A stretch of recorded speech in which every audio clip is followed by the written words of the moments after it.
महाराष्ट्र के बारामती विधानसभा सीट पर होने वाले उपचुनाव को लेकर बड़ी खबर सामने आ रही है।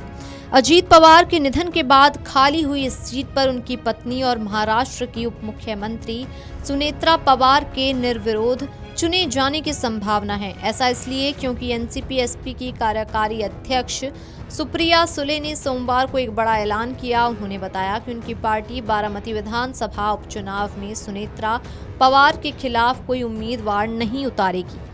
बता दें कि मुख्य निर्वाचन आयुक्त ज्ञानेश कुमार ने रविवार को बारामती और राहुरी सीटों पर उपचुनाव की घोषणा की है। इन दोनों सीटों पर 23 अप्रैल को मतदान होगा। बारामती सीट पूर्व उप मुख्यमंत्री अजीत पवार के निधन की वजह से खाली हुई है।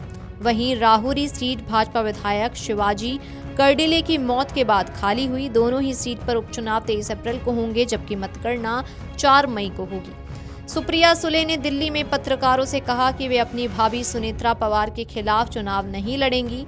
राहुरी सीट को लेकर महाविकास अघाड़ी के दल अगले कुछ दिनों में चर्चा करके फैसला लेंगे। वहीं दूसरी तरफ मुख्यमंत्री देवेंद्र फडणवीस ने भी कहा कि वे इन चुनाव को निर्विरोध कराने की पूरी कोशिश करेंगे। हालांकि उन्होंने ये भी साफ किया कि अगर चुनाव की नौबत आई तो भाजपा इसके लिए तैयार है। मुख्यमंत्री देवेंद्र फडणवीस और अन्य महायुति नेताओं ने स्पष्ट कर दिया है कि वे सुनेत्रा पवार के साथ मजबूती से खड़े हैं। खबरों के मुताबिक बारामती सीट पर महायुति की ओर से सुनेत्रा पवार के नाम पर लगभग सहमति बन चुकी है। अब सबकी नजरें शरद पवार के नेतृत्व वाली राकांपा, एसपी कांग्रेस और उद्धव ठाकरे की शिवसेना पर टिकी हुई हैं कि क्या वे इस सीट पर अपना प्रत्याशी उतारेंगे या नहीं। मौजूदा राजनीतिक समीकरणों को देखते हुए इस पर महाविकास अघाड़ी का रुख सबसे महत्वपूर्ण हो गया है। बारामती न केवल एक विधानसभा सीट है, बल्कि ये पवार परिवार की प्रतिष्ठा का केंद्र भी है। अजीत पवार के निधन के बाद पैदा हुई सहानुभूति की लहर को देखते हुए महायुति के नेता विपक्ष से अपील कर रहे हैं कि सुनेत्रा पवार के खिलाफ कोई उम्मीदवार न खड़ा करें। यदि ऐसा होता है तो सुनेत्रा पवार बिना किसी मुकाबले के विधायक चुनी जा सकती हैं, जो राज्य की राजनीति में एकता का एक बड़ा संदेश होगा। आपको बता दें कि 2024 के लोकसभा चुनाव में सुप्रिया सुले ने सुनेत्रा पवार को हराया था।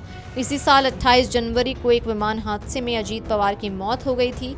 अजीत पवार महाराष्ट्र की राजनीति के बेहद प्रभावशाली नेता थे। वो बारामती से लगातार 8 बार विधायक चुने गए थे और कई बार उप मुख्यमंत्री रह चुके थे। उनके निधन से बारामती ही नहीं बल्कि राज्य की राजनीति में भी एक बड़ा खालीपन पैदा हो गया।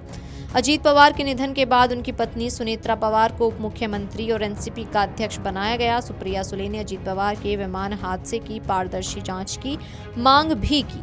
इसके अलावा उन्होंने पश्चिम एशिया के तनाव की वजह से बढ़ रहे एलपीजी संकट पर चिंता जताई। उन्होंने केंद्र सरकार से इस मुद्दे पर सर्वदलीय बैठक बुलाने और संसद में चर्चा करने की मांग की है। Video desk amarujala.com। अगर आप ये वीडियो YouTube पर देख रहे हैं तो हमारे चैनल को सब्सक्राइब कर बेल आइकन दबाएं और Facebook पर देख रहे हैं तो हमारे पेज को लाइक